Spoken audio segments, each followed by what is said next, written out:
네, 바로 들어가겠습니다. 구원의 우리 오늘 제가 여러분들에게 저 이야기하는 것도 아니고 또 성경에서 이야기하고 있는 우리가 죄 가운데 있는데 우리가 어떻게 하면 구원받을 수 있는가? 교회는 구원의 종교이고 또 기독교는 구원의 길을 잘 가르쳐주는 종교이기 때문에 우리가 구원의 길에 대한 오늘 이야기를 같이 나누기를 원합니다. 왜 우리가 구원받을 것인가, 또 구원받는다는 것이 무엇인가, 또 구원받았던 사람들은 과연 어떤 삶을 살았을까, 이런 이야기들을 같이 한번 나누도록 그렇게 하겠습니다. 먼저는 예수님의 생애를 기록하고 있는 성경의 말씀에 4개의 복음서가 있는데요. 마태, 마가, 누가, 요한, 다 사람 이름입니다. 마태라는 예수님의 제자, 또 마가라는 예수님을 따라갔던 어떤 베드로와 함께 지냈던 한 분, 또 누가라는 의사인데 이분은 사도 바울이라는 분과 굉장히 오랫동안 지내면서 그분들을 통해서 이제 들었던 이야기. 그리고 요한은 특별히 요한은 예수님과 함께 3년 동안이나 같이 동고동락하면서 예수님을 정말 처음부터 마지막까지 잘 보았던 그런 제자가 이제 기록한 이제 예수님이 어떤 분이신가를 기록하고 있는 그런 이야기가 오늘 요한복음인데요. 요한복음에서 이렇게 기록하고 있는 내용이 있습니다. 참빛 곧 세상에 와서 각 사람에게 비추는 빛이 있었나니 그가 세상에 계셨으며 세상은 그로 말미암아 지은 바 되었으되 세상이 그를 알지 못하였고 자기 땅에 오매 자기 백성이 영접하지 아니하였으나 영접하는 자 곧 그 이름을 믿는 자들에게는 하나님의 자녀가 되는 권세를 주셨으니, 굉장히 단도직입적으로 바로 이야기합니다. 참빛, 빛이 이 땅에 오셨는데 그분은 자기 백성들에게 왔는데 자기 백성들은 그분을 영접하지 않았다. 그런데 영접하는 사람이 있다면은, 그분을 이제 영접하기만 한다면은 하나님의 자녀가 되는 권세가 주어진다. 자격이 주어진다. 그렇게 이야기를 하면서 이 요한이 이제 예수님을 믿도록 하기 위해서 여러 가지 이제 증거를 제시하기 시작합니다. 그래서 그 증거가 오늘 요한복음에는 특별히 사인, 표적이라고 이야기를 하면서 7가지의 중요한 표적을 이분이 이제 증거로 제시를 합니다. 증거를 제시하면서 이런 증거를 볼 때 이분은 하나님의 아들이고, 자기가 그냥 경험만 했으니까 하나님의 아들이다. 그리고 이분을 믿는다면은 우리가 구원받을 수 있다. 그 이야기를 하는 겁니다. 그래서 우리가 성경의 말씀이 과연 맞는가 틀리는가, 이것은 나중에 좀 차치하고서라도 성경에서 특히 요한이 이렇게 이야기하고 있는 이야기를 한번 따라가면서 우리 한번 같이 살펴보도록 하겠습니다. 먼저는 이제 이분이 7가지 이야기를 하는데 인간의 실상에 대한 이야기를 하는 거예요. 첫 번째는 뭐냐면은 결혼식이 일어났는데, 결혼식이 있는데 거기에 포도주가 떨어졌다는 것입니다. 그 유대인들의 잔치에는 포도주가 굉장히 중요하거든요. 그래서 일주일 동안 잔치를 하는데 일주일 내내 이렇게 포도주가 있어야 되는데 중간에 딱 떨어졌습니다. 너무나 사실은 안타깝겠죠. 사람들이 막 흥이 막 나고 있는데 많은 사람들이 야, 포도주인데 포도주가 없게 되는 거죠. 이것은 우리 인간의 실상을 이야기하고 있는 것인데요. 우리 인간이 좀 삶에 경험하고 있는데, 여러 가지를 경험하고 있는데 기쁨과 행복으로 가득 차야 될 생활에 지금 활력이 떨어지는 것을 이야기하고 있습니다. 결혼 생활에도 행복해야 되는데 활력이 떨어지고, 직장 생활에도 뭔가를 열심히 좀 해야 되는데 활력이 떨어지고, 기쁘지도 않고 즐겁지도 않고, 그냥 처음에는 시작할 때 우리 학생들 공부 딱 시작할 때 입학할 때 얼마나 막 설렙니까? 근데 중간에 포도주가 떨어지듯이 그냥 활력이 뚝 떨어져서 재미도 없고, 이런 모습들이 계속되는 이런 상태가 인간의 실상이다라고 이야기합니다. 두 번째는 왕의 신하의 아들이 병들었습니다. 왕의 신하, 그러니까 요즘 같으면 이제 대통령의 지금 그 청와대 직원이 된 거잖아요. 굉장히 그 높은 관직, 장관 내지는 이제 비서관, 높은 비서관, 수석 비서관 좀 된 거죠. 그러니까 근데 그 아들이 죽을 병에 걸렸습니다. 병들었다는 것입니다. 무엇을 의미합니까? 어쩌면 땅에서 자기가 노력해서 얻을 것은 다 얻었습니다. 왕의 신하가 되었으니까 높은 관직을 얻었거든요. 그런데 사랑하는 아들의 건강은 어찌할 수 없는, 얼마나 당황스럽습니까? 저도 옛날에 학교 다닐 때 제 결혼하고 난 다음에 딸이 갑자기 이렇게 심하게 아프다는 이야기를 듣고 너무 사실은 힘들어가지고 제가 공부하다가 막 산에 올라가서 막 울면서 기도했던 적이 있거든요. 고쳐달라. 예, 특히 자기 사랑하는 아들이 병들었다. 예, 다른 건 다 어떻게 할 수 있어요. 근데 뭐 높은 관직이 있었기 때문에 병원도 찾아가 봤겠죠. 여러 의원들도 찾아가 봤겠죠. 근데 안 고쳐지는 거예요. 그러니까 나중에 이제 찾아올 수밖에 없는, 예수님 찾아올 수밖에 없었는데, 어쨌든 건강 어쩔 수 없는 이런 일들이 우리 인간 가운데 있더라는 것입니다. 세 번째 이야기는 평생 한 번도 자비를 경험하지 못한 사람의 이야기입니다. 예루살렘에 베데스다라는 그 연못이 있었습니다. 연못 이름 자체가 베데스다, 자비의 못 이런 뜻입니다. 예, 자비를 경험해야 되는데 거기에 이분은 38년 동안이나 한 번도 자비를 경험하지 못합니다. 그러니까 38년 동안 중풍병에 걸려 있는데 누워 있는데 가장 먼저 들어간 사람이면 그것을 낫는다, 이런 이제 전설 속설이 그곳에 있는 그런 연못이었어요. 그런데 사람마다 얼마나 많은 사람들이 모였겠습니까? 그냥 다 먼저 가는 거예요, 먼저. 근데 자기는 자비의 연못인데 한 번도 당신 오랫동안 있었으니까 먼저 들어가시죠, 이것을 경험하지 못하는 겁니다. 무한 경쟁에서 밀리고 자포자기한 모습입니다. 38년 동안이나 자리에 누워만 있는 이런 모습입니다. 사람들은 다 자기 중심주의로 살아갈 수밖에 없는 이런 모습을 보게 되는 것이죠. 키에르케고르라는 우리 철학자가 절망을 죽음에 이르는 병, 이렇게 이야기했는데요. 사실은 그분은 38년 동안이나 이제는 누워만 있으니까 사실은 병 고칠 생각도 하지 않는 거예요. 이미 절망 상태에 있는 거죠. 바로 이 죽음에 이르는 병에 지금 걸려있는 것 같은 이런 상황, 인간의 실상이라고 그렇게 이야기를 합니다. 네 번째는 들판에서 먹을 거리가 없어서 방황하는 사람들의 이야기입니다. 사람들은 굉장히 많이 있었습니다. 남자들만 5,000명 정도가 모여 있었습니다.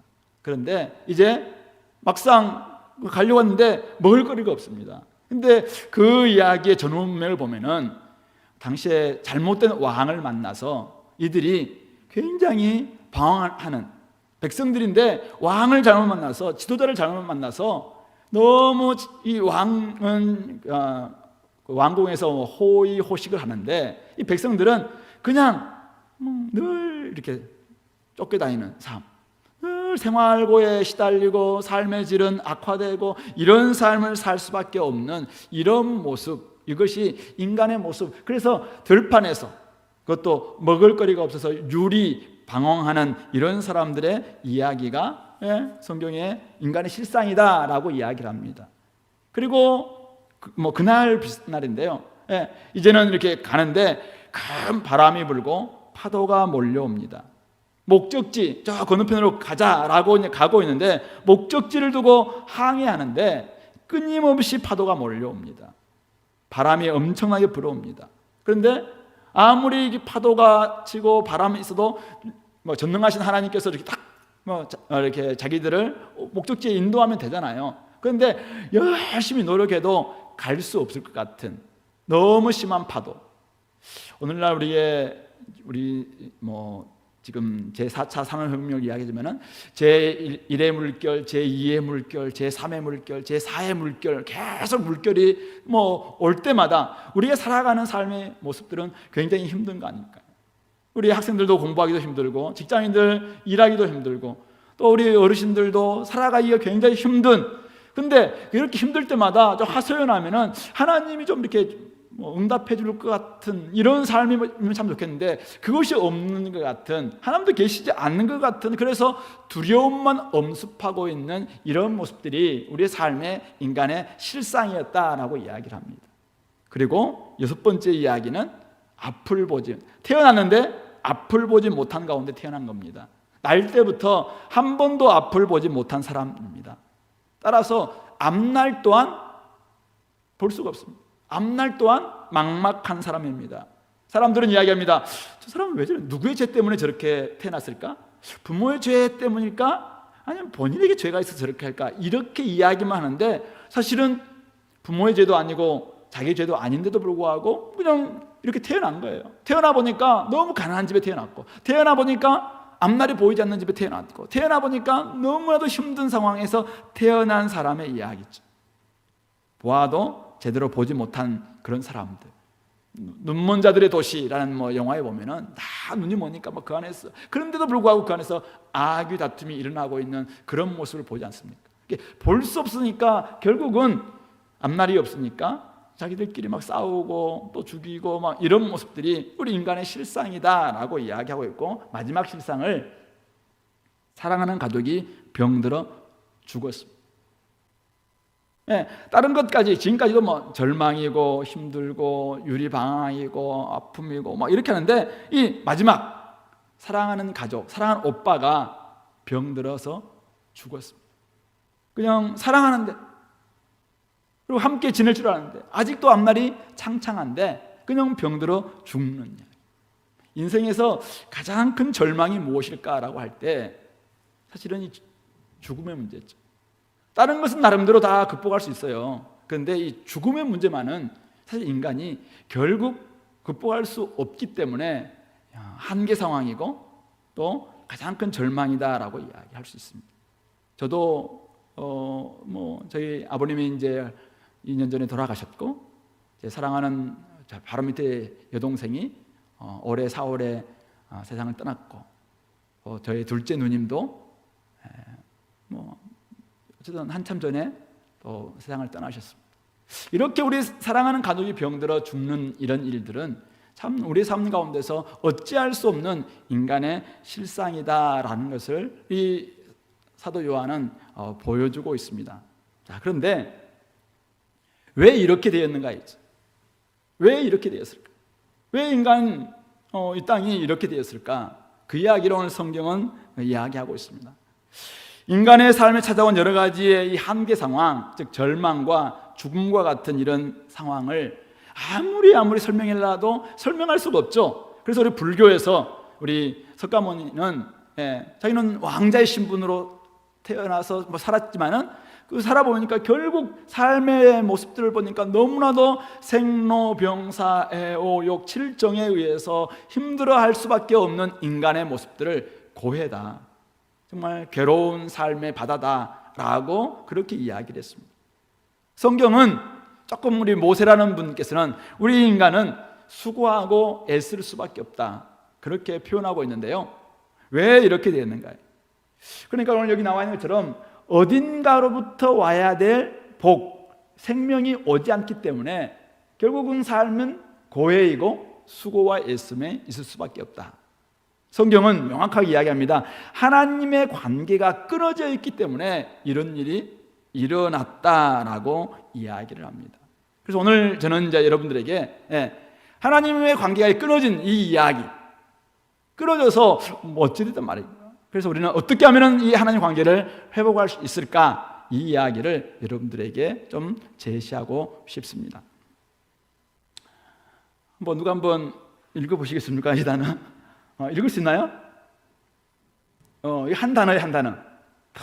이런 단어가, 이걸 인간은 옛날에 제 국민윤리 시간에, 요즘 국민윤리 시간이 있는지 몰라도 그 철학을 전공하셨던 분이 인간을 이야기하면서 인간은 이 인자만 해도 두 사람의 관계를 통해서 결국 관계가 필요하고, 인간은 간적 인간이다. 그래서 사이가 있어요. 사이 간자잖아요. 그래서 부모와 아내 사이, 남편과 아내 사이 다 관계적 동물이다, 이렇게 이야기했는데 성경에서 좀 비슷한 이야기를 하고 있는데요. 이런 단어로 이야기하고 있습니다. 한 단어로 읽을 수 없죠. 그래서 다음 우리 보면은 이런 단어입니다. body. 혹시 영어로 쓴다고 해서 여러분들 놀라지 마세요. 발음이 좀 이상해도 쉬운 단어입니다. body and soul in community. 무슨 말입니까? 우리는 육체와 영혼을 가지고 관계 안에서 살아야 될 존재다, 이렇게 이야기하고 있습니다. 우리 인간을 성경에서는 이렇게 규정합니다. 하나님은 우리를 육체와 영혼을 가진 관계적 존재로 창조하셨다, 이렇게 이야기하고 있습니다. 하나님이 한 분이신데 그분은 성부 하나님, 성자 예수님, 성령 하나님 이렇게 삼위로 함께 있으면서 야 우리의 형상대로 사람을 만들자라고 인간을 창조하셨어요. 그리고 창조하시면서 야 보니까 너무나 좋거든요. 자기끼리 이렇게 하나님끼리의 교제가 너무 좋으니까 인간을 만들어서 이들도 육체를 가지고 또 영혼을 가지고 있으면서 이렇게 관계 안에서 살아갈 수 있는 존재로 만들어야 되겠다라고 만든 존재가 우리 인간이라는 것이죠. 자, 그런데 그래서 우리 하나님은 창조주이시고 인간은 피조물, 조물주에 의해서 피조된 존재다라는 것이 성경에서는 이야기하고 있는 인간에 대한 규정이고, 우리가 하나님과 이런 관계에 있었다라고 이야기하고, 창세기 1장에서는 이렇게 이야기합니다. 만들고 난 다음에 그들에게 복 주셨다. 오늘 행복, 복이 어디서 오냐면은 하나님이 인간에게 복 주셨다라고 이야기하고 있습니다. 그래서 우리에게 이 모든 만물을 하나님 대신에 잘 다스리고 또 관리하고 하나님 대행자가 되도록 인간을 이 땅에 창조하셨다, 복 주셨다 이렇게 표현하고 있습니다. 그리고 모든 만물 다 창조하고 난 다음에 마지막 때 인간을 쫙 창조했는데 보시고 난 다음에 마지막 때 보시기에 심히 좋았더라라고 이야기하고 있습니다. 하나님이 우리 인간을 창조하고 난 다음에 이 땅에 창조하고는 너무나도 기분이 좋으셨고 그리고 복을 주셨어요. 그래서 하나님처럼 이 땅 가운데 하나님의 대행자가 되도록 해주셨다라고 이야기하고 있습니다. 자, 그런데 하나님께 불순종해야 될 인간이 순종해야 될 인간이 불순종하게 된 것이죠. 우리 잘 알고 있는 여러분들 선악과 사건 아시죠? 뱀이 이제 사탄이 뱀을 이렇게 속여서 뱀을 다 꾸려서 인간에게 야 가운데 있는 저 선악을 알게 하는 나무를 열매를 먹지 말라고 하더냐라고 이야기하면서, 그러나 하나님과 인간이 나는 하나님이고 너희는 피조물이다라는 것을 규정하기 위해서 다른 모든 에덴 동산의 나무의 실과는 다 먹되 모든 것은 다 먹되 가운데 있는 선악을 알게 하는 저 나무의 실과만을 먹지 말라. 그래야지 이 말에 순종할 때 나는 하나님이고 너희들은 피조물이다, 이 관계가 성립된다라고 이야기를 했습니다. 그런데 이 인간이 하나님께 순종해야 될 인간이 뱀의 말을 듣고 뱀은 뭐라고 이야기하면은 하나님이 왜 그렇게 이야기한 줄 아니? 그것은 너희들이 하나님처럼 될까 싶어서 그렇게 이야기한 거다. 그리고 하나님은 그 네가 먹는 날에는 반드시 죽을 것이다 이렇게 말씀하셨는데 이 사탄은 뱀은 결코 죽지 아니하리라 라고 이야기를 합니다.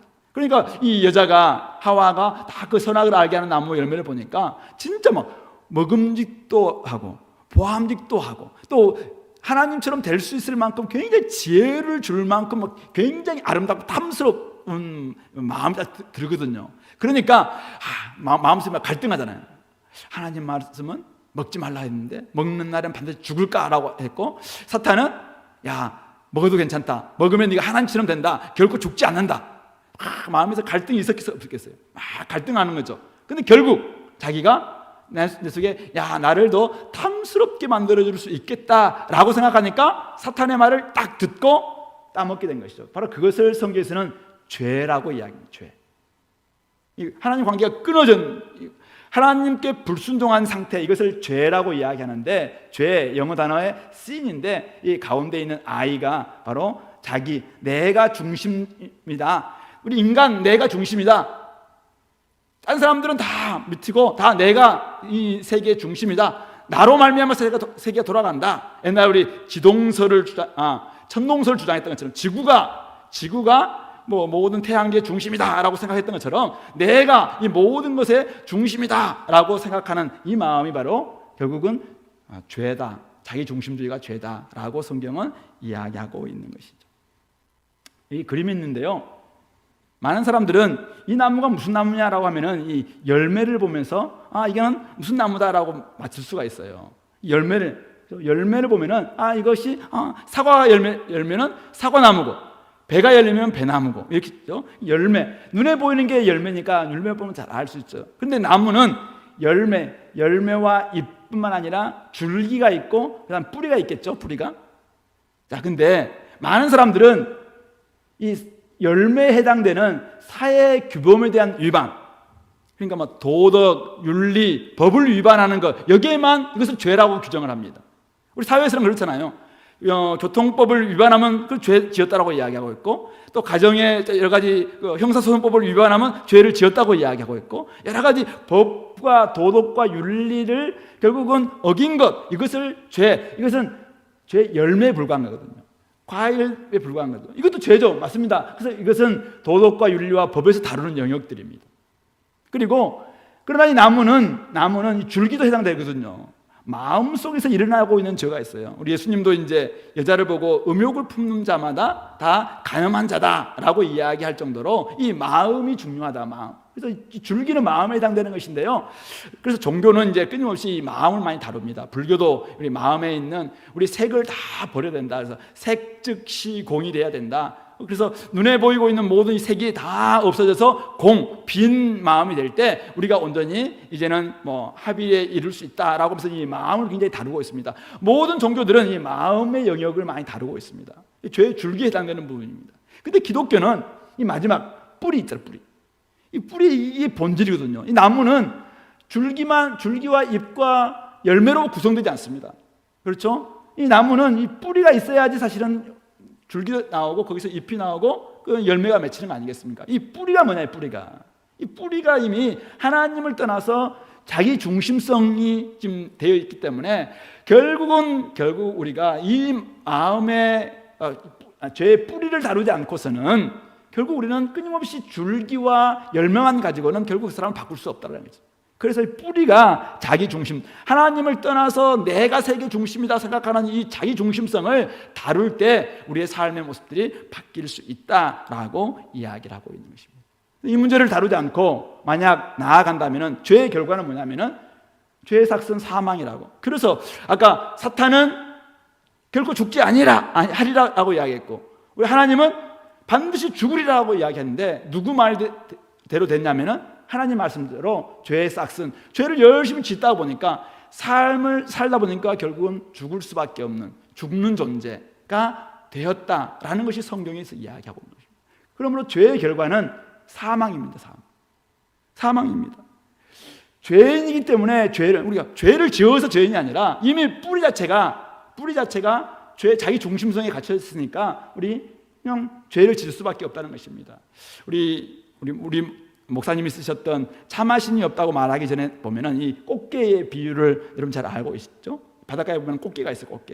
꽃게 보고 아무리 앞으로 걸으라고 해도 앞으로 걸을 수 없는, 걔는 뭐 옆으로 걸을 수밖에 없는 그런 존재잖아요. 우리 인간도 마찬가지라는 거예요. 죄인이기 때문에 죄를 짓는다라고 이야기합니다. 그리고 자기 죄 때문에 심판받는 거예요. 그런데 왜 우리 죄를 지으면은 하나님 우리를 용서해 주면 안 됐냐라고 이야기합니다. 하나님은 정말 왜 우리를 죄인들에 대해서 하나님이 정말 조금 마음도 풀고 막 이렇게 하면 될 텐데 왜 우리를 심판하시냐라고 이야기하는데, 결국은 계란이 바위에게 막 이렇게 덤벼요. 바위에게 막 덤벼요. 계란이. 야, 너를 이길 수 있다. 계란이 막 바위에 막 덤볐습니다. 어떻게 됩니까? 바위가 깨집니까? 계란이 깨집니까? 계란이 깨질 수밖에 없는 거죠. 이런 위치라는 거예요. 이치 자체가 결국은 자기 죄 때문에 심판을 받는 거예요. 자기 죄 때문에. 이것은 하나님이 심판을 이미 정해놨긴 하지만은 결국 자기가 죄를 지어서 자기 죄 때문에 심판을 받는다라는 것이 성경에서 이야기하는 바입니다. 그리고 아까 이야기했던 열매, 줄기, 뿌리까지 썩었다. 아까 우리 사과나무 이야기를 했는데요. 제가 찍은 사진입니다. 올 여름에 우리 서울에도 태풍이 왔잖아요. 우면산 올라가 보니까 이렇게 나무가 이렇게 쓰러져 있었습니다. 이 나무는 죽을까요, 살까요? 죽을까요, 살까요? 가만 놔두면 살 수 있을까요? 다시 딱 심었으면은 살 수 있었겠죠. 근데 그 뒤로부터 제가 한 몇 주 지나고 보니까 저 나무를 다 이렇게 구청에 와서 잘라서 이제는 해놨더라고요. 왜요? 이미 죽은 나무라는 거예요. 뿌리가 뽑힌 나무는 죽었다라고 이야기하는 것이잖아요. 이 사과나무가 있습니다. 자, 이 사과는 어떤 사과일까요? 우리가 먹어보지 않고서는 눈에 보면 굉장히 탐스럽잖아요. 좋은 사과인 것 같다. 잎만 봐도 괜찮은 것 같고 줄기도 튼튼한 것 같고. 근데 만약 보이지 않는 이 뿌리가 있어요. 여기서 지금 계속 예를 들어서 독을 계속 빨아먹고 있다. 그러면 이 나무는 이 열매는 독사가 되는 거예요. 죄의 결과가 있잖아. 눈에 보이는 이 열매들, 나의 삶은 때로는 좋은 열매만 맺는 거 아니냐 이렇게 생각할 수 있는데, 이미 우리 뿌리 자체가 죄에 자기에 다 기승하고 있기 때문에, 자기 중심성에 빠져 있고 끊임없이 독을 이렇게 좀 받아들이고 있기 때문에 우리가 줄기도 썩었고 결국은 열매까지 썩을 수밖에 없다라는 것이 성경에서 이야기하고 있는 우리 인간의 상태이고 안타까운 이야기입니다. 인간의 이제 딜레마가 있죠. 자, 그렇다면은 이렇게 하나님과 분리되어 있는 인간이, 우리는 끊임없이 이제 추구를 하죠. 우리가 열심히 이렇게 찾다 보면은 그래서 누군가를 찾지 않겠냐, 신을 찾지 않을까, 끊임없이 우리는 추구를 합니다. 자, 그런데 성경에서 이야기하는 바는 하나님을 알 수 없다는 것입니다. 하나님이 알려주지 않고서는 하나님을 알 수 없다. 추구만 가지고는 열심히 우리가 뭔가를 찾기는 찾는데 추구만 가지고는 하나님을 알 수 없다. 이게 첫 번째 우리 인간이 가지고 있는 한계고요. 두 번째 한계는 하나님을 알아도 갈 수가 없다는, 갈 수 있는 길이 없다는 것입니다. 만약 하나님이 저분께 내가 가야지 내가 이제 구원받을 수 있겠구나 라는 것을 알게 됐습니다. 근데도 불구하고 그 갈 수 있는 길이 다 끊어졌기 때문에, 갈 수 있는 길이 없기 때문에 결국 우리는 이렇게 살다가 죽을 수밖에 없는, 죽는 존재가 되었다라는 것이 성경에서 이야기하고 있는 인간의 딜레마입니다. 자, 그런데 하나님의 해결책, 하나님께서 우리에게 자신을 알려주시고 또 길을 제시해 주기 위해서 하나님께서 결국은 해결책을 제시했습니다. 근데 하나님께도 딜레마가 있습니다. 뭐냐면은 하나님의 성품 자체가, 하나님은 굉장히 빛이십니다. 공의롭습니다. 진리를 가지고 있는 분이십니다. 진리 하나님이십니다. 공의 하나님이세요. 공의 하나님은 뭐라고 하냐면은 죄를 미워합니다. 죄는 죽어야 됩니다. 죄는 심판받아야 됩니다. 이게 하나님이 가지고 있는 성품입니다. 또 하나의 성품이, 하나님은 사랑이신데 사랑의 하나님은 죄인을 사랑하십니다. 이게 하나님의 딜레마죠. 죄는 밉습니다, 하나님은. 그래서 죄는 심판해야 됩니다. 그러면 죄 지은 인간을 죽여야 되잖아요. 근데 하나님의 성품에 하나님이 사랑이세요. 그러니까 죄인을 사랑해야 됩니다. 그래서 이들을 살려야 됩니다. 이 딜레마를 어떻게 해결할까? 고민하다가 하나님의 딜레마를 이렇게 해결합니다. 로마서 5장에 나와 있는 세 가지 이야기인데요, 우리가 아직 연약할 때 기약대로 그리스도께서 경건하지 않은 자를 위하여 죽으셨다, 이렇게 이야기합니다. 우리가 연약할 때, 연약하다는 말은 하나님께로 갈 수 있는 능력이 없다, 이런 뜻입니다. 우리는 하나님을 알 수도 없고 하나님을 안다 할지라도 갈 수도 없는 약함을 가지고 있을 때, 기약대로 이 그리스도란 말은 메시아, 하나님의 아들을 그렇게 했는데, 그리스도께서 경건하지 않은, 우리가 죄를 짓고 있는 우리들을 위해서 죽으셨다라고 이야기합니다. 두 번째는 우리가 아직 죄인 되었을 때, 죄인은 한마디로 악함이죠.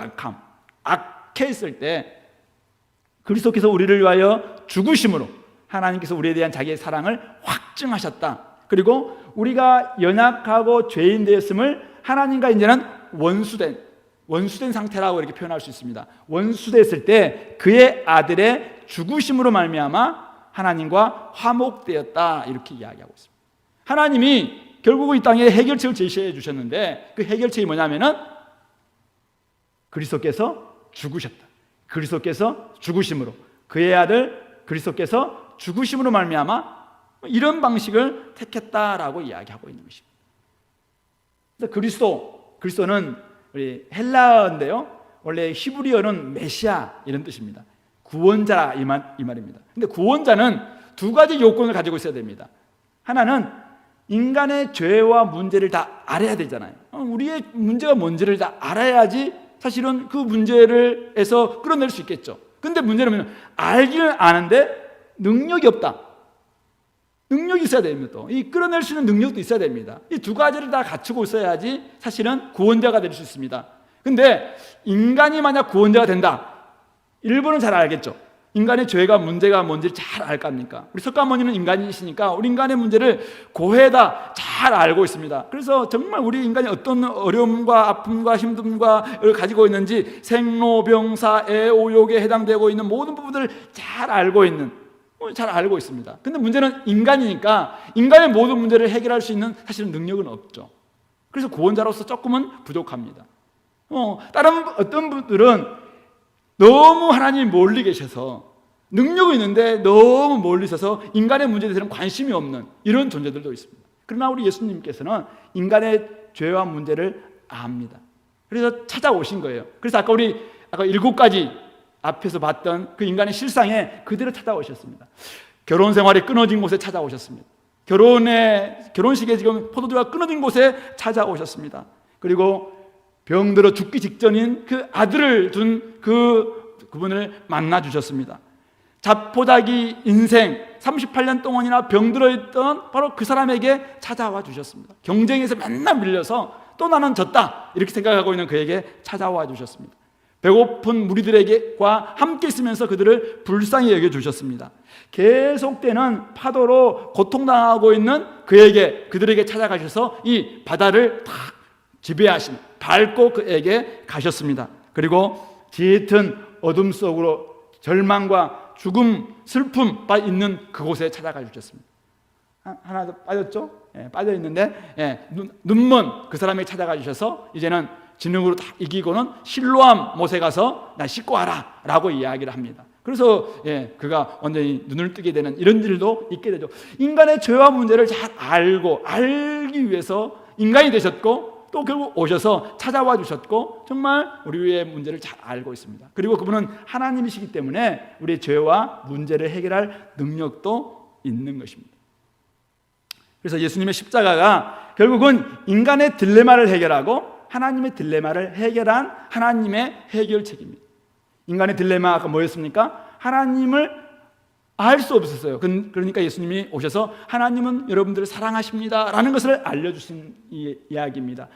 인간의 딜레마가 알아도 하나님께 이르는 길이 없었습니다. 그런데 예수님이 오셔서 하나님의 이르는 길을 제시해 주셨습니다. 그리고 이 두 가지를 다 해도 어떤 사람들은 막 의심합니다. 그러니까 의심하는 그들을 향해서 예수님께서는 의심하지 않도록 증거를 보여주셨습니다. 성경책을 주시기도 하고 또 믿는 사람들 막 주시기도 하고 또 어떤 경우에는 예수님께서 십자가에 죽으시고 부활하셨던 빈 무덤을 주시기도 하고 이렇게 해서 증거를 보여주심으로 인간의 딜레마를 해결해 주셨습니다. 그리고 하나님의 딜레마 아까 뭐였습니까? 공의 하나님은 죄를 죽여야 되거든요. 죄의 대가를 그 대가를 치러야 됩니다. 그래서 예수님은 십자가에서 인간의 모든 죄를 짊어지고 죽으신 것이죠. 공의 하나님을 만족시키셨습니다. 그리고 사랑의 하나님은 뭐였습니까? 사랑하는 인간을 죽일 수는 없습니다. 그래서 인간 대신에 죽으심으로 말미암아 하나님의 아들이신 하나님께서 대신 죽으심으로 말미암아 이 사랑도 충족시켜 주셨습니다. 그리고 구약에 보면은 이 어린 양을 이제 바쳐서 우리 여러분들 잘 알고 있는 이야기 한번 들었을 겁니다. 우리 십계라는 영화에도 나오는 이야기죠. 바로 저기 이집트에서 이스라엘 백성들이 430년 동안이나 노예로 그렇게 살아가는 그들에게 이제 모세가 정말 그들을 구원하려고 합니다. 구제하려고 합니다. 그런데 이 파라오 이 왕은 이 자기 노예들이니까 이들을 가면은 자기 생산력이 엄청난 차질이 있으니까 보내지 않으려고 합니다. 그래서 하나님이 그들을 이제 하나하나 피재앙, 이재앙, 우박재앙, 여러 가지 파리재앙 해서 9가지 재앙까지 다 해도 결국은 보내겠다는 것도 약속 어기고 또 거짓말하고 그래서 결국은 마지막 10번째 재앙이 뭐냐면은 장자, 아들을 죽이겠다. 모든 사람들의 아들을 다 죽이겠다를 이야기합니다. 그때 하나님께서 이스라엘을 구원하기 위해서 이스라엘 너희들은 너희 아들 대신에 어린 양을 잡아서 그 피를 이 문설주와 기둥과 임방에 다 발라라. 그러면은 하나님이 심판하는 그 사자가 그 집을 지나갈 것이다. 그래서 6월 넘는다. 패스오버 할 것이다. 라고 그렇게 이야기를 합니다. 그렇게 해서 어린 양을 잡아서 그 어린 양에다가 자기 이제 머리에 손을 딱 얹고 내 대신 네가 좀 죽어주라라고 이야기하면서 한 거죠. 그걸 잡고 피를 발랐습니다. 정말 아니나 다를까 그렇게 해서 수많은 애굽 사람들의 장자들은 다 죽었지만은 이스라엘 백성들은 살아났습니다. 그것을 기념해서 6월절을 우리나라의 광복절과 같은 절기를 이스라엘에 지키는데 바로 이것이 이 하나님의 어린 양을 상징하고 예표한다는 것입니다. 예수님이 이 땅에서 왜 그렇게 죽으셔야 됐는가? 바로 이스라엘 백성들이 그렇게 이집트에서 죽을 수밖에 없는 존재였지만 그렇게 함으로 말미암아 살았던 것처럼 하나님의 어린 양이신 예수님이 죽게 된다면은 결국 그로 말미암아 여러분들의 죄가 진짜 믿는다면은 여러분들의 죄가 패스오버 6월 넘게 될 것이다. 여러분들은 살게 될 것이다 라는 것으로 말씀하시면서 예수님이 십자가에 죽으시는 하나님의 어린 양으로 죽으셨다라는 것을 이야기합니다. 근데 이것으로만 끝났다 그러면은 사실은 이 기독교는 뭐 똑같이 그도 죽고 말았네 이렇게 끝날 거잖아요. 그런데 문제는 예수님께서 나는 죽었다가 3일 만에 부활할 것이다 이렇게 했거든요. 아니나 다를까 예수님께서 부활하셨습니다. 예수님의 부활이 역사적 사실인 이유가 여러 가지 있는데요. 오늘 네 가지만 좀 이야기해 보겠습니다. 네 가지가 뭐냐면은 우리 지금 제가 읽고 있는 이 성경책 있잖아요. 요한복음 같은 경우는 요한이 예수님과 함께 3년 동안 같이 다녔거든요. 이 사람이 이 편지를 쓰면서 예수님이 당시에 살았고 그리고 죽었고 그리고 부활하셨다라는 이야기를 막 적는 거예요. 그래서 이제 당시에 헬라의 문화 속에 있는 사람들에게 이걸 보내는데 문제는 뭐냐면은 당시에 예수님을 죽였던 사람들도 살아 있었고 예수님이 지금 다시 태어나서 다시 살아나서 함께 만났다라는 사람들도 당시까지 살아있던 사람들이 많이 있었어요. 그러니까 그때 만약 이게 거짓말이다, 거짓말로 편지를 썼다, 그러면은 금방 들통날 수밖에 없겠죠. 그러니까 이것은 사료들 다 조사하고 여러 사람들의 증언들 다 해서 정말 객관적 사실을 가지고 이걸 다 기록하는 거예요. 그리고 이 요한만 쓴 게 아니라 마태도 그렇고 마가도 그렇고 그 다음에 누가도 그렇고 뭐 사도 바울 같은 경우도 이제 마찬가지고 그리고 이걸 통해서 다 크로스 체크할 거 아닙니까? 저 사람의 이야기와 저 사람의 이야기가 다 비교 검토해 보면은 이게 사실인가 아닌가? 이 신약의 문헌 자체가 예수님의 부활이 사실이라는 것을 증거합니다. 이것은 기독교가 믿는 경전 아니냐 이렇게 이야기할 수 있겠지만은 이것을 사실로 만들기 위해서 오랫동안 베스트셀러 지금까지 가장 많이 팔린 책이 되기 위해서 얼마나 많은 사람들이 이 성경이 가짜다라는 것을 검증하기 위해서 나섰겠습니까? 근데 성경이 가짜다, 예수님의 부활은 가짜다라는 것을 검증했던 수많은 사람들이 다시 돌아서서 예수를 믿게 되는 경우가 참으로 많았습니다. 뭐 요즘은 이제 방영 안 하지만은 한 번씩 이제 배너를 정말 만들었던 그분도 처음에는 예수님의 이 부활이 가짜다라는 것을 증명하기 위해서 자기가 열심히 사료를 찾다가 나중에 성경을 찾고 하다가 진짜 예수를 만나게 됩니다. 그래서 그가 배너에 보면은 예수님이 다 물 안 주고 막 그런 장면이 있잖아요. 그래서 배너라는 그 대작의 영화를 만들었고요. 뿐만 아니라 많은 책들 가운데서 많은 책들이 예수님의 부활은 가짜다 이것을 증명하려고 노력을 합니다. 그러나 여러분 우리 역사를 배울 때 역사의 자료들은 대부분 다 여러 가지 사본을 통해서 이 검증을 하거든요. 이 책이 정말 사실인가 아닌가. 근데 그 어떤 책보다 많은 사본이 존재하는 것이 우리 성경입니다. 그래서 다양한 사본이라는 것은 이 필사를 한 거예요. 요즘은 그냥 복사기가 있지만 옛날에는 전부 손으로 적는 거잖아요. 적는 것을 다 비교 검토함으로 말미암아 이것은 사실이다라고 검증하는 것이 결국은 성경은 오늘까지 성경으로 와 있는 겁니다. 그러므로 우리 신약의 문헌 자체가 예수님의 부활이 사실이다라는 것을 증거합니다. 두 번째는 교회의 탄생입니다. 교회가 예수님이 죽고 난 다음에 바로 예수님 죽었으면은 예수님이 정말 우리를 위해서 죽었다. 근데 사실은 그거는 우리 죄를 위해 죽었는지 아닌지 어떻게 알아요? 근데 예수님이 딱 3일 만에 부활하셨거든요. 그리고 40일 동안 많은 사람들을 막 만나고 다니셨습니다. 그런 모습을 보면서 정말 그들이 막 변화됩니다. 예수님이 죽고 난 다음에 제자들도 막 도망치고 막 그랬거든요. 절대 저는 예수님 안 버리겠습니다 했던 사람들도 예수님이 십자가에 딱 달리는 순간 다 도망쳤습니다. 여자들 몇 명 빼놓고는 다 도망쳤어요. 그런데 예수님이 부활하고 난 다음에 다시 살아나서 그 사람들을 한 사람 한 사람 만났습니다. 한꺼번에 500명에게 나타나기도 하고 진짜 예수님을 핍박하던 바울과 같은 당시에 오늘날 서울대와 같은 아주 좋은 학교를 나왔던 그 바울과 같은 사람도 만나서 그가 완전히 바뀌어서 나중에 정말 세계를 다니면서 복음을 전하는 사람이 되었던 바울 같은 사람도 만나기도 하고 그렇게 해서 결국은 교회가 탄생된 것. 이거는 어떤 조직을 만든다고 해서 이렇게 될 수 있는 게 아니에요. 지금까지 있잖아요. 지금까지 2000년이 지난 지금까지도 계속 교회가 여기가 망하면은 저기 살아나고, 옛날에는 저기 유럽이 살아났었고, 또 미국이 살아났었고, 우리나라, 중국 곳곳에서 누가 핍박하면 핍박할수록 교회가 계속 탄생되고 있는 것 자체가 결국은 예수님의 부활이 사실이라는 것을 증명합니다. 또한 주의 날, 오늘 우리가 주일이라고 이야기하는데, 옛날에 유대인들은 그 토요일 날 안식일을 지켰거든요. 근데 예수님이 이제 부활하심으로 말미암아 이 주의 날을 지키기 시작합니다. 그래서 예수님의 부활을 기점으로 다 주의 날로 바뀌는 거예요. 그래서 한꺼번에 우리가 다 함께 주일날 지냅시다 이렇게도 지킬 수 있는 게 아니에요. 왜냐하면 그 종교에서는 수천 년 동안 그 안식일을 지켜왔는데 갑자기 그 안식일을 어떻게 주의 날로 바꿀 수 있겠는가? 이것은 역사적인 그 사건이 있지 않고서는 이것은 불가능하다라고 볼 수 있고, 마지막 제자들의 순교, 변화입니다. 제자들이 나중에 그렇게 예수님이 십자가 달려 돌아가실 때 도망쳤던 제자들 있잖아요. 야, 이 예수님 믿을래 안 믿을래? 근데 그 앞에서 순교를 당하면서도 죽지 않는, 그냥 버리지 않는 거예요.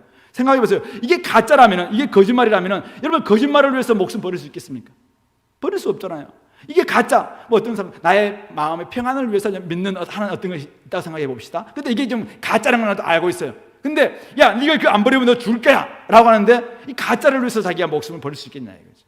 근데 제자들은 대부분 순교당했어요. 근데 왜냐하면은 예수님이 정말 죽었다가 부활하셨던 것처럼 우리도 죽음 위에 부활한다는 온전한 믿음이 있었고, 이것이 사실이기 때문에, 그 주님을 만났기 때문에 나도 예수님처럼 살 수 있구나라는 것을 믿기 때문에 거기에 순교로 하고 변화의 삶으로 나아가게 되는 것이죠. 이런 것이 결국은 예수님의 부활이 사실이다, 예수님이 하나님의 아들이시고 우리의 구원을 이루신 하나님의 해결책의 온전한 증거다라는 것을 이야기하고 있는 것이죠. 이것이 성경의 이야기입니다. 이제 우리는 그러면 어떻게 구원을 얻는가 이야기만 하고 이제 마무리하겠습니다. 세 가지인데요. 먼저는 자기의 죄를 인정해야 됩니다. 아까 우리 죄가 뭐냐라고 이야기할 때 내가 내 인생의 주인이 되는 것, 이것을 죄라고 이야기했습니다. 하나님 없이 자기가 주인 되었던 삶을 인정하는 겁니다. 그때 내가 힘들고 어렵고, 결혼 생활에도 힘들고, 자녀들도 병도 잘 안 낫기도 하고, 또 경쟁에서 맨날 밀리는 것 때문에 힘들기도 하고, 또 정말 앞도 잘 안 보이고 앞날 또한 막막하고, 또 결국 우리는 죽을 수밖에 없고, 이런 우리 인간의 한계가 다 하나님이 없는 죄인 삶이었기 때문에 이런 부분 찾아올 수밖에 없구나라는 것을 인정하는 것입니다. 하나님을 불순종하는 삶이었음을 인정하는 바로 이것으로부터 출발해야 됩니다. 나에게는 하나님이 필요하구나, 이것을 인정하는 것입니다. 두 번째는 하나님의 해결책을 받아들이는 것입니다. 하나님의 해결책은 아까 예수님이라고 이야기했습니다. 예수님이 하신 말씀 뭐라고 이야기하면, 예수님은 이렇게 이야기했습니다. 나는 길이요 진리요 생명이니 나로 말미암지 않고는 아버지께로 올 자가 없느니라. 나를 본 자는 하나님을 보았다라고 이야기합니다. 그리고 나는 이 땅에 의인을 구하러 온 것이 아니라 죄인을 구하러 왔다. 의사가 환자에게 필요한 것처럼 나는 죄인을 위해서 왔다. 예수님께서는 여러 가지 말씀을 통해서 자기가 하나님의 아들이시고 하나님이심을 증거했습니다. 그리고 이런 인간의 딜레마와 하나님의 딜레마를 해결하기 위해서 하나님이 보내셨다라는 부분들도 이야기했습니다. 그러면서 성경은 이야기합니다. 예수의 말씀을 듣고 예수님을 보내신 하나님을 믿는 사람들은 당장 구원을 받는다. 더 이상 사망에 이르지 않고 사망에서 생명으로 옮겨진다라고 요한복음 5장 24절에서는 이야기하고 있습니다. 그러므로 우리의 죄와 문제를 해결해 주신 하나님의 아들 예수 그리스도, 그분이 진짜 나의 죄 문제 해결해 줄 수 있는 분이구나. 죽음으로 끝나는 것이 아니라 죽음 이후에는 지옥이 있는데 영원한 멸망을 갈 수밖에 없는데, 이런 문제를 해결해 줄 수 있는 분이 예수님이시구나 라는 부분들을 받아들이는 것, 이것이 두 번째 우리가 해야 될 일입니다. 그리고 세 번째는 그 예수님을 이제는 나의 구세주와 주인으로 모셔드리는 것입니다. 예수님을 받아들이긴 하는데 또다시 갑자기 내가 그래도 내가 예수 주인 하겠다, 내가 나 인생 속에서 앞으로 내 마음대로 살겠다, 이거는 믿는다는 것이 아닙니다. 진짜 자기가 죄인임을 인정하고 예수님께서 하나님의 해결책으로 우리를 위해서 모든 문제를 해결하신 분이다라는 것을 진짜 받아들이는 사람들은 그 다음에 예수님을 진짜 내 죄 문제를 해결해 주신 구세주일 뿐만 아니라 이제는 내 인생을 그분께서 가장 좋은 길로 인도하시겠구나라는 것으로 우리가 인정하면서 그분을 나의 삶의 주인으로 모셔드리는 것입니다. 그럴 때 행복이 찾아옵니다. 가장 행복할 수 있습니다. 가장 복 받을 수 있고 우리에게는 구원이 이루어진다라고 말씀하고 있는 것입니다. 아까 우리 읽었던 요한복음에 보면은 요한복음 20장 31절에서는 이런 구절이 있습니다. 요한이 아까 했던 7가지의 그 표적을 다 기록하고 난 다음에 이런 표적 외에도 수많은 표적이 더 있는데 그걸 다 기록하려면 이 성경책 이 책만 한 권간으로도 부족하다라고 이야기하시면서 이렇게 기록한 목적을 2가지라고 이야기합니다. 예수님이 하나님의 아들 그리스도이심을 믿게 하려고 이런 표적 7가지 이야기를 적었다라고 이야기하고 있고, 그리고 믿고 그 이름을 힘입어 생명을 얻게 하려고, 구원을 얻게 하려고 이것을 기록했다라고 이야기하고 있습니다. 거기에 결혼에 참여했던 사람들은 이전보다 훨씬 더 맛있는, 더 정말 좋은 포도주를 맛보게 되었고요. 그 왕의 신하는 아들이, 예수님께서 너의 아들이 나왔다 이런 말을 들었을 때 찾아가는 길에 종들이 막 달려옵니다. 당신의 아들이 살았습니다. 언제 살았냐? 한번 물어보니까 예수님께서 딱 말씀하셨던 그 시간이다 라는 것을 알게 되고, 그래서 예수님을 믿게 되죠. 38년 된 병자, 예수님께서 네 자리를 들고 걸어가라 라고 이야기할 때 그가 그 자리를 들고 이제는 걸어가는 삶을 살게 됩니다. 그때 예수님께서 그를 다시 만납니다. 앞으로는 더 이상 죄 가운데 지나지 않도록, 죄가 더 악한 것으로 가지 않도록 네가 이제는 죄를 짓지 말라라고 이야기를 합니다. 오병이어 우리 정말 방황하고 있던 그 5,000명의 사람들에게 예수님께서 떡을 주십니다. 근데 떡을 먹고 또 물고기를 줍니다. 물고기를 먹고 배불리고 사실 집에 갑니다. 자, 그런데 그 끝나고 나서 예수님께서 그렇게 이야기합니다. 내가 하늘의 떡이다. 하늘에서 내려온 어떤 우리 육신의 떡만 먹는다면은 우리가 지금 당장 배 부르겠지만 그것으로 끝난다면은 그냥 또 죽고 말 것이다. 그러나 내가 하늘에서 온 떡이니까 나를 먹고 마시는 사람들은 영원히 산다. 나를 진짜 믿는다면은 나의 삶 가운데서 이제는 이 배고픔의 문제 거기서 끝나는 것이 아니라, 아까 우리는 육체와 영혼이 있다고 했는데 영혼의 문제까지도 해결할 수 있으니까 이제는 영혼이 사는 천국의 삶이 주어진다라고 이야기를 합니다. 파도가 몰려오는 그곳에 정말 막 부르짖을 때 예수님은 그곳에 찾아가 주셔서 파도를 제압합니다. 파도 위를 걸어서 가십니다. 어떤 파도가 와도 어떤 바람이 불어도 예수님께서는 그것을 제압할 수 있는 분으로 딱 보여주시면서 그들을 목적지까지 인도하십니다.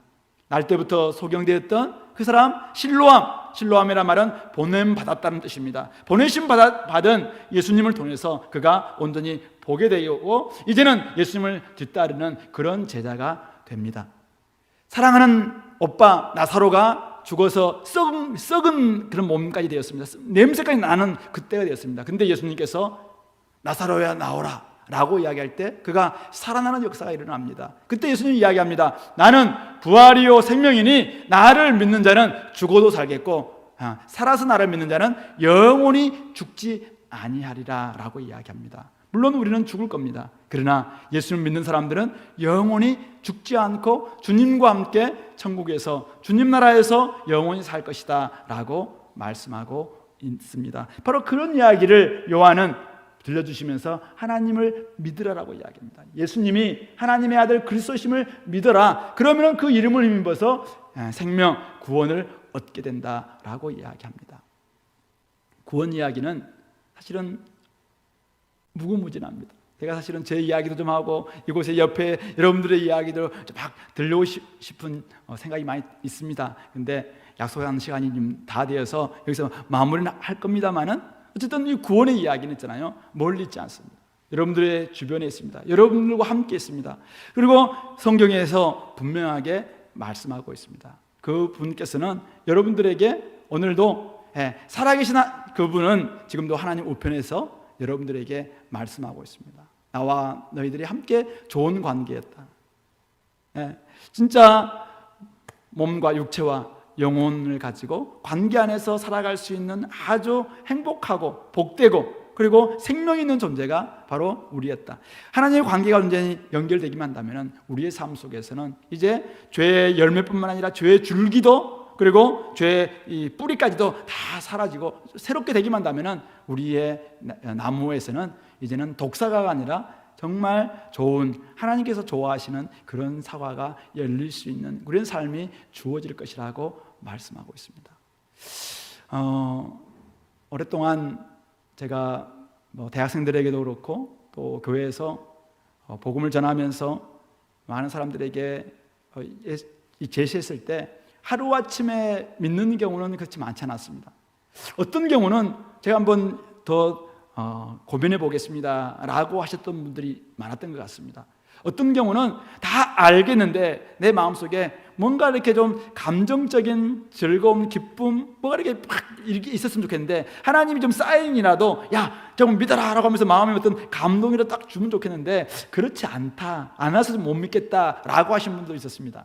그럴 때 제가 했던 말은 먼저 하나님이 이 사실이 진짜 믿을만하다라는 것을 안다면 그것을 진짜 여러분들이 받아들인다면 그 기쁨들은 뒤에 오는 경우가 훨씬 많다라는 것입니다. 물론 어떤 경우는 역사 속에서 보면은 정말 말씀 전할 때 강력한 막 폭풍 같은 은혜가 확 내려서 진짜 그 현장이 좀 눈물바다가 되기도 하고 며칠 맨날 밤을 눈물로 보내면서 자기가 얼마나 죄인이었는지 하나님을 멀리 떠나 있었는지 그래서 그가 바뀌었다라는 이런 이야기도 있고요. 어떤 지역에는 정말 성령님께서 하나님의 성령님이 오셔서 그 지역 전체를 막 이렇게 휘몰아 갔던 그런 때도 분명히 있었습니다.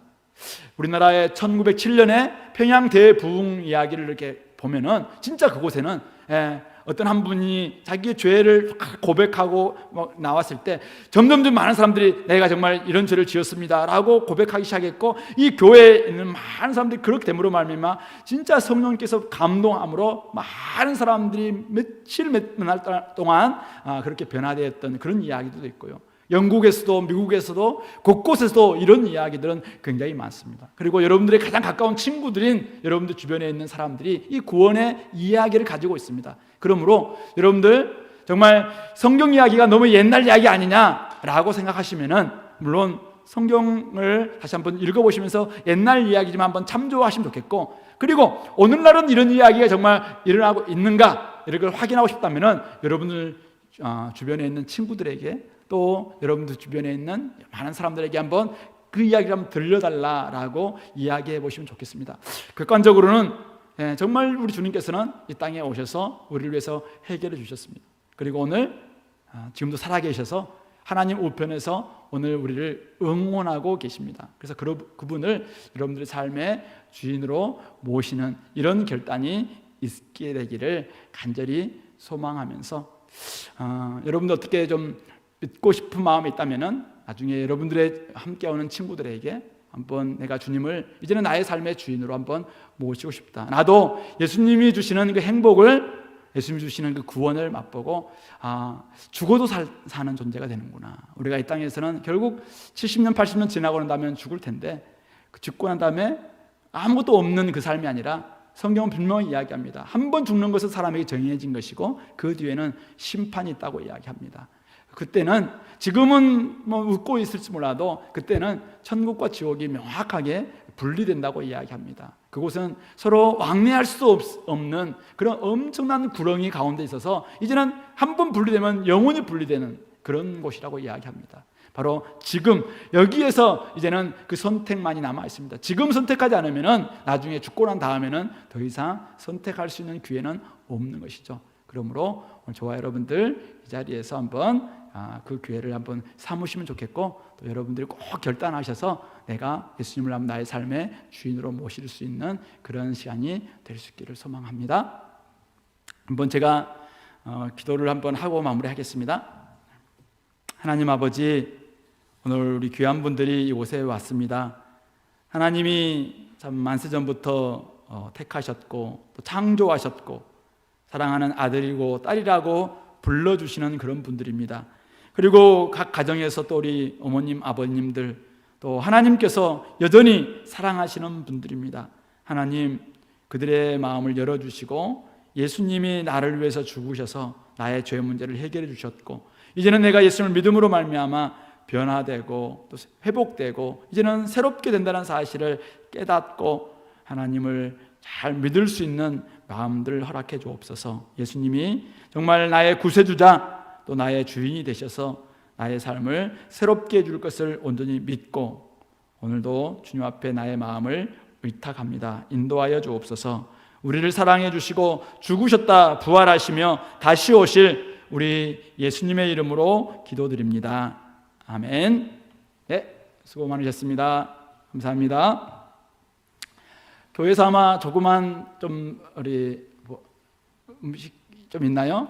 네, 오신 분들은 나중에 좀 드셨으면 좋겠고요. 근데 여기서 아마 식사를 같이 이렇게 하는 게 조금 불편하면은 마스크를 좀 한 가운데서 이렇게 하시면 좋겠고 또 좀 더 알기를 원하시는 분들 있잖아요. 좀 더 알기를 원하시는 분들은 우리 옆에 있는 우리 같이 오신 분들에게 이야기를 해서 같이 또 성경을 공부할 수 있도록 그렇게 할 수 있으면 좋겠습니다. 우리 같이 오셨는데 우리 서로를 위해서 한번 박수 한번 하겠습니다. 네, 감사합니다. 수고하셨습니다.